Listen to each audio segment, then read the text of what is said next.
What is regret? How can we learn to transcend these emotions and master our feelings of regret? Seneca once said, "Two elements must therefore be rooted out once for all, the fear of future suffering and the recollection of past suffering, since the latter no longer concerns me and the former concerns me not yet." We all experience regret in our lives when, after an exhausting day, a simple inconvenience lights anger in ourselves, and before we can rein it, it explodes on the people who are the closest to us. Later, as the weight of our actions sinks in, we realize the true cost of losing our temper. We realize we should have handled the situation differently, and because of this, we are filled with remorse for our choices. Regardless of the scenario, we've all lost our temper at some point, and we've all felt a pang of regret. The Stoics would characterize regret as the moment when past events consume our present lives, when we fixate on circumstances beyond our control, and when we resist our fate. Marcus Aurelius advocated for embracing contentment with our current circumstances and accepting the present in its entirety. Regret, on the other hand, arises from dissatisfaction with what we have and a refusal to accept what has transpired. Seneca astutely observed that we often suffer more in our imagination than in reality, implying that regret is largely a product of our own perceptions and beliefs about how things should have unfolded differently. Echoing this sentiment, Marcus Aurelius emphasized that external events themselves are not the source of our distress. Rather, it is our assessment and interpretation of those events. He encouraged us to recognize that we have the power to alter our perspective at any moment. Let's reconsider the previous example of raised anger. Our feelings of regret are not rooted in the cause of our anger or the actions of our loved ones. Rather, they stem from our expectations and beliefs about how things should have transpired differently. This realization shifts the focus from assigning blame externally to recognizing that regret is an internal struggle, one that requires introspection and self-awareness to overcome. But how can we learn to transcend these self-centered emotions and master our feelings of regret? This video aims to serve as a guide to understanding our emotions, leveraging past experiences to our advantage, and conquering our most significant regrets.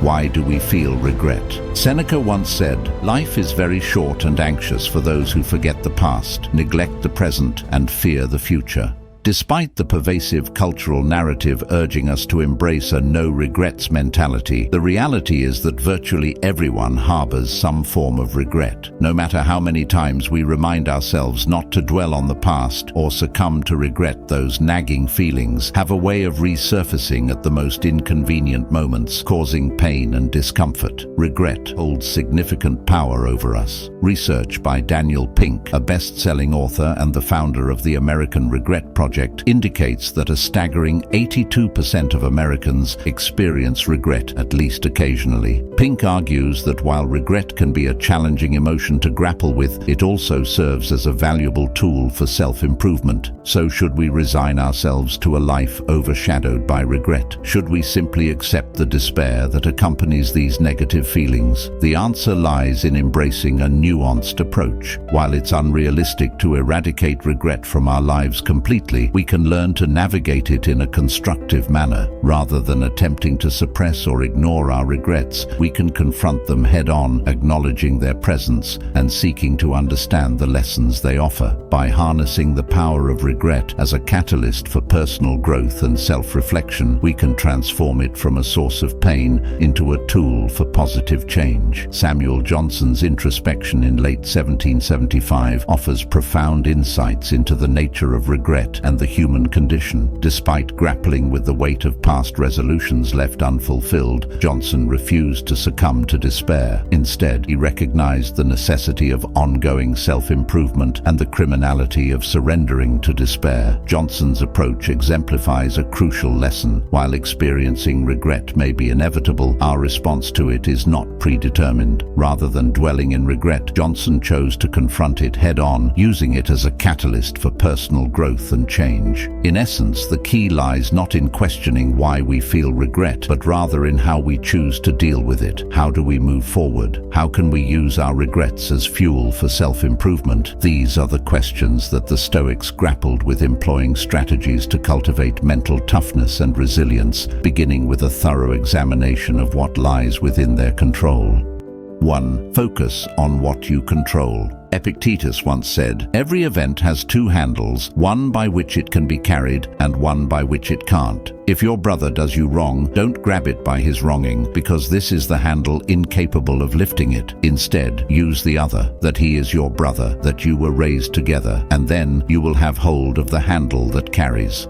One of the cornerstone practices in Stoic philosophy attributed to Epictetus is the discernment between what we control and what we don't. It's about distinguishing between what lies within our power and what lies beyond it, what we can influence and what we cannot. When it comes to reflecting on the past, Epictetus offers a profound metaphor: two handles by which we can grasp it. The first handle leads us to view the past as an inevitable source of suffering and wrongs, while the second handle allows us to extract lessons and insights for our benefit. In examining past decisions, it's imperative to seize the latter handle. We must acknowledge that the past is immutable. It cannot be altered regardless of the pain it may have caused us or others. Thus, dwelling in regret serves no purpose. As a society, we often harbor illusions about our control over outcomes and believe that incessantly ruminating on the past will somehow alter it. However, we must confront the reality that certain events are beyond our influence. We must grasp the understanding that while some things are within our control, others are not.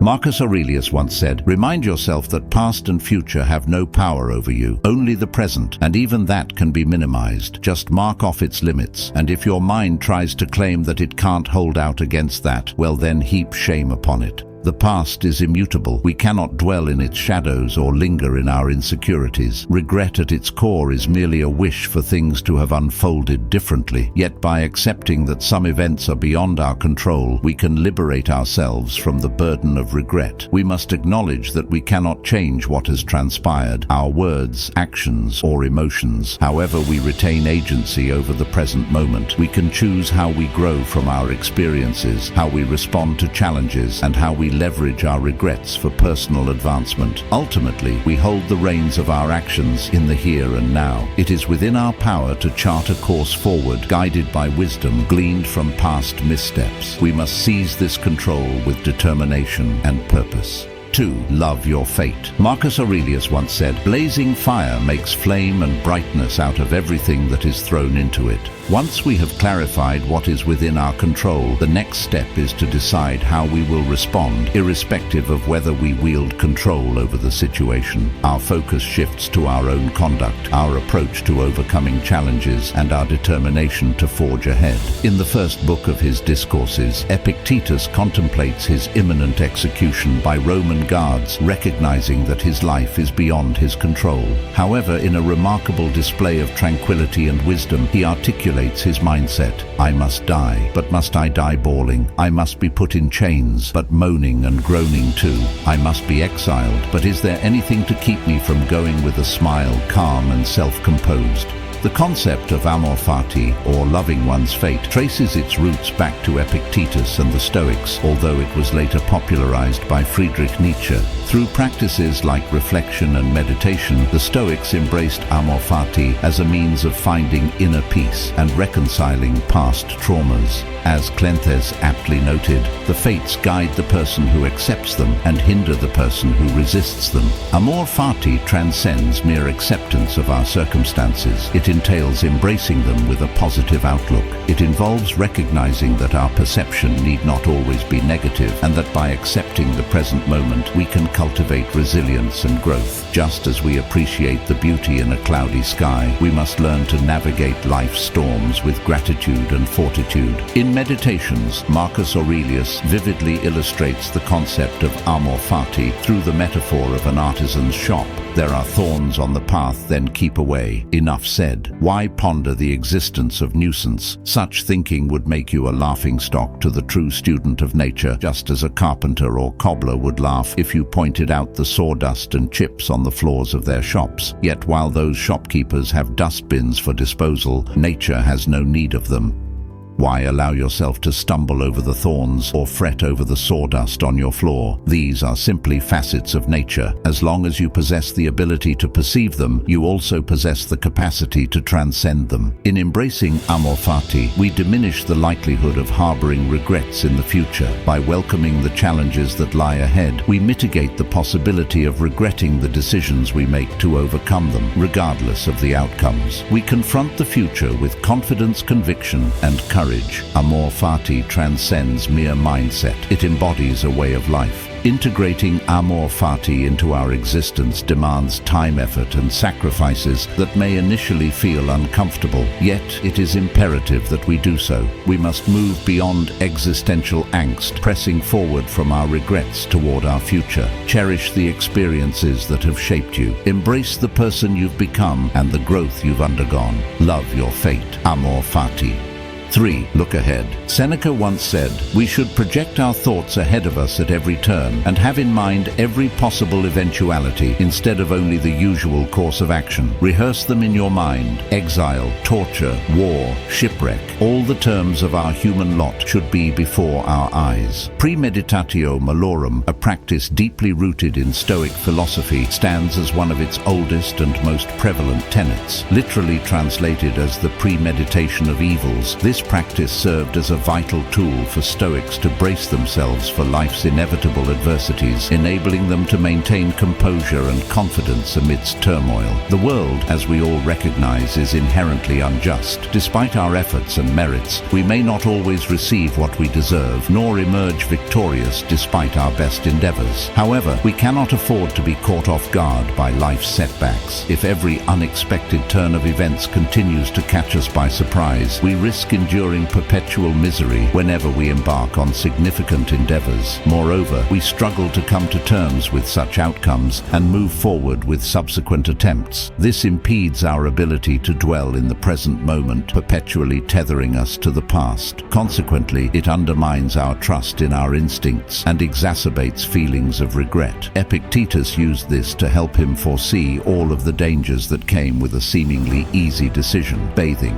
If you are going to bathe, represent to yourself the incidents usual in the bath. Some persons pouring out, others pushing in, others scolding, others pilfering. For thus, if any impediment arises in bathing, you will be able to say, "It was not only to bathe that I desired, but to keep my will in harmony with nature, and I shall not keep it thus if I am out of humor at things that happen." Engaging in premeditatio malorum equips us with the readiness to confront life's unavoidable setbacks. While acknowledging this reality may be challenging, it is essential to recognize that not every outcome will align with our desires. We may encounter disappointments, such as failing to secure a coveted job or experiencing defeat in a competition. Nevertheless, through this practice, we develop the resilience to navigate any hurdles that come our way. By anticipating potential obstacles and hardships, we bolster our preparedness to face adversity head-on. We cultivate a sense of assurance that we have made sound decisions and possess the fortitude to weather the storms of life. Consequently, we are less likely to harbor regrets regarding our choices as we approach each situation with a sense of mindfulness and foresight. Thank you for joining us on this Stoic journey. Until next time, may these practices transform your mornings, your days, and ultimately, your life.